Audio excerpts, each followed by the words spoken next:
Good day everyone. Magandang umaga sa ating lahat. Good morning. Today is yan. Maaga tayong gumising yan kasi sikat lang ng araw din. Dito pala si mama is nag-prepared na siya nang dadali niya sa bayan. Dahil yan yung nakuha naming bamboo kapon is di na asikaso kagabi. Gawa na nga nag-inom sila. Yan si mama. Yan. Ginagat-gat niya. Then tayo naman is pupunta tayo doon sa may kabilang area na kukuha tayo ng langka or jackfruit para yun ang babalatan kasama ng dadalhin ni mama sa bayan. Hanap lang tayo ng sako. Hindi na pala tayo nagkuha ng sako dahil ito na lang bag ng magic. Then ito pala isa ba puso ng saging. Yan, sobrang laki. Then nadaanan din natin dito si papa. Nag-harvest siya ng palaya or bitter melon.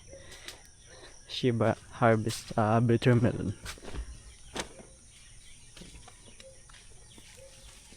Yan guys, sobrang lalaki taba ng talbos. Marami po akong kuha eh.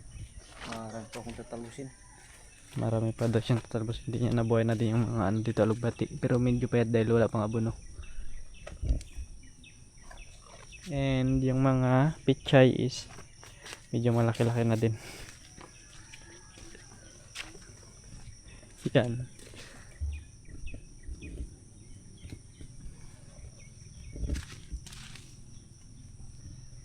Pwede na panghalo sa isda.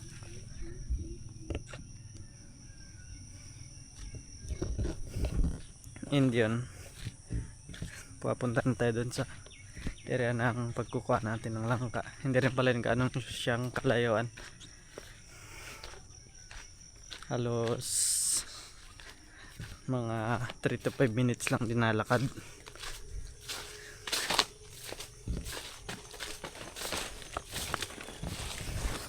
Hindi yan, dito yung tanim, dating taniman pala ng uncle ko. Sitaw yan tanim niya dito.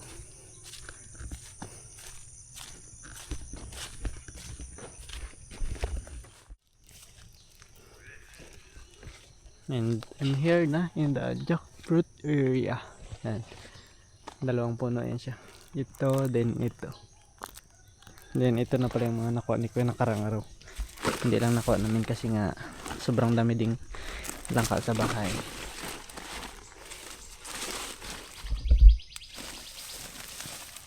Yan, medyo maliliit pa rin. Pero pwede na yun sa pang gulay. So, para maibinta sa bayan.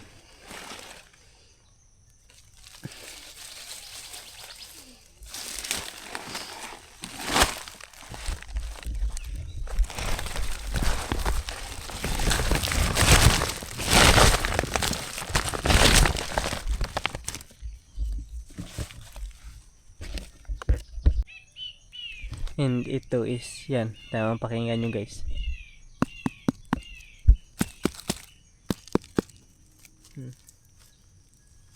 Balinog na siya kaso lang kaiba siya kainin. Runton siya guys.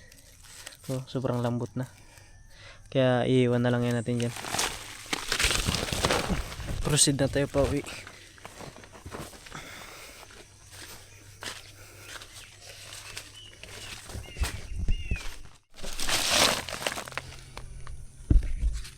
And here guys, yan haba bitter melon again. My older brother tanim there. Yan, ito may bagong naman siya tanim dito kami. Yan, ito na yung dating sigarilyasan. Yun, yan, pag naman yung tanim na halos yan yung may mga green siya. Yan yung mga tanim namin na bitter melon. Then dito hinakot kami ditong pataba yan, or compost. Yan, nakita nyo man naman sobrang itim ng lupa. Bali yan ang magsisilbing pataba niya maliban sa abono or maliban sa fertilizer. Yan, And then dito ko lang is magkukuha tayo, dadagdagan natin yung ating langka dahil sabi naman madagdagan daw. Yan, ito lang din sa baba ng puno niya. Yan.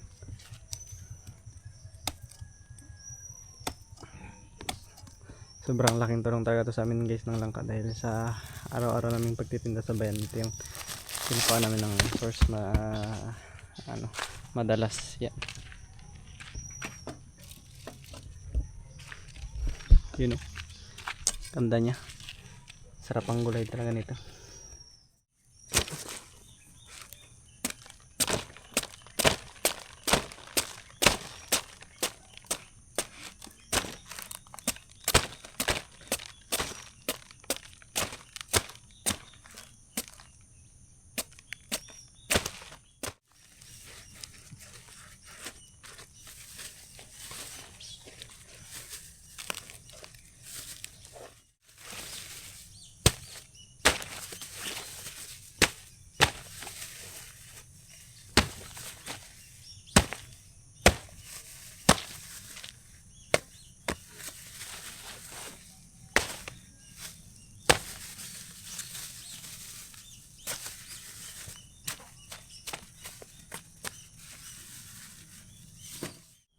And after nating mag ng langka, ito naman magkakayod naman tayo ng coconut.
And then tapos na din pala natin. Ngayon naman is babalatin ko na.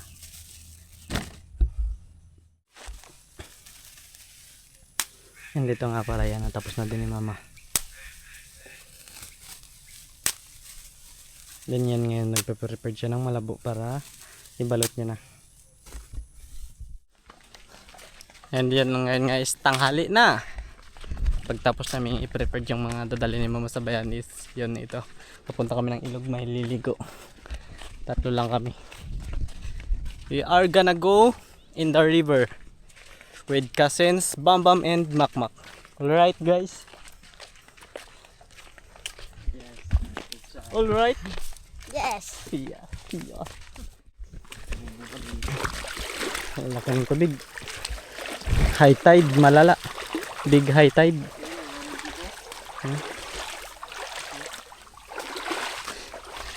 Sa Amazon River, it's high tide. Sobrang laki ng ilog ngayon. Malapit na tayo kasi nga nadaanan natin yung sapa. It's nearly in the river na.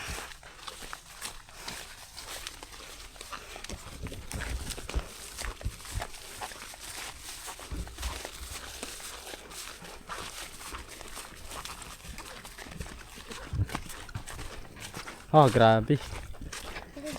Saan tayo? Ipaabot mo na lang sa sa ilog. Si Makmak is tired na daw. Yun talaga.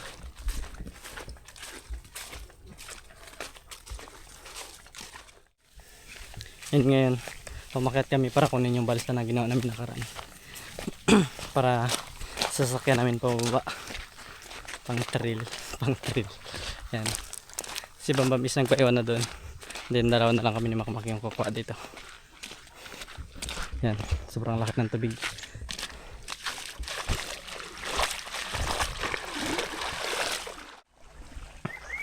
Hindi yan, si Makmak na lang yung pinakuha ko.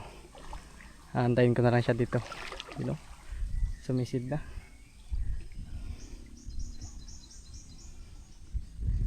Ayun pala sa may kabila yung ano namin.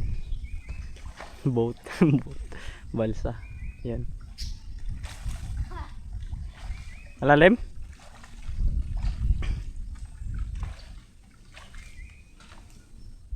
Heads up, yun, nakasakay na tayo. Makmak, nangatulak. Siya yung kukuha ng pantikin dyan. Yun. Or pang sagwa namin. Yun.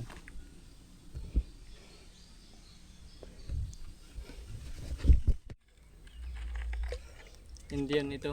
Temporary lang muna namin pangtikin dahil wala na yung pantikin namin dito.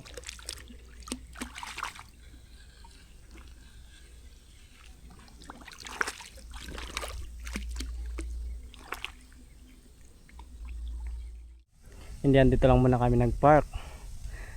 Kasi nga sobrang lakas ng tubig. Yan, paakyat na naman. Hirap siya salungatin pa baba.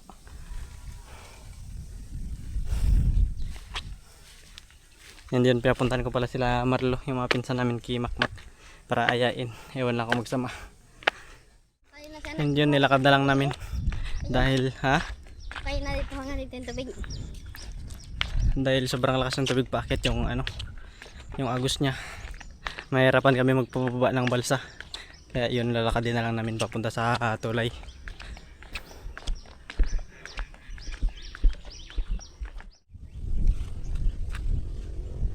Diyan ba din?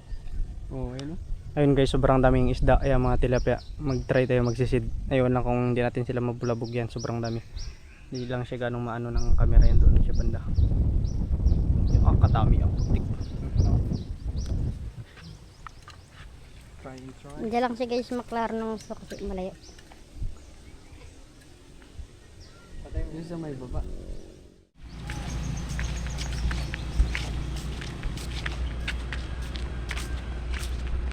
Hindi yun, pauwi pala kami dahil may nakita kaming hindi magandang ano sa ilog. Dahil guys, hindi na natin maiwasan yung mga tao na katulad ng mga hayop na itinatapon lang sa ilog. Kaya yun, pauwi na lang muna kami dahil next time na lang kami pala liligo. Yan, ayun pala siya banda. Yan, aso pala yan siya. Kaya uwi na lang muna kami. Dito sa taas, taga.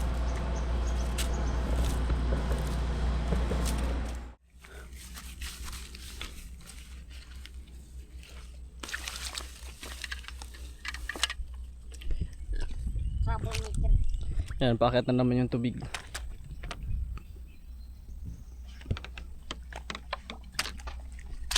Sira na yung balsa.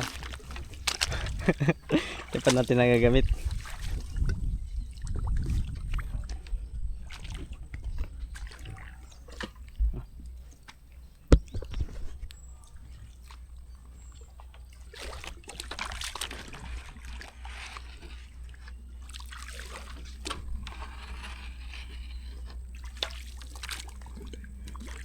Dati ito iwan dyan na lang. Doon sa may taas. Talian nyo na lang pag ginamit nyo. Ha? Si Kinkin sabi ni Gwen dyan, pag ginamit nyo, talian na lang natin. Ay, pag gamitin natin. Pag ginamit. Kung may magamit. Ang buti ang wala yung mga naliligo mga bata. Oops! Oops! Patay muna yung camera natin.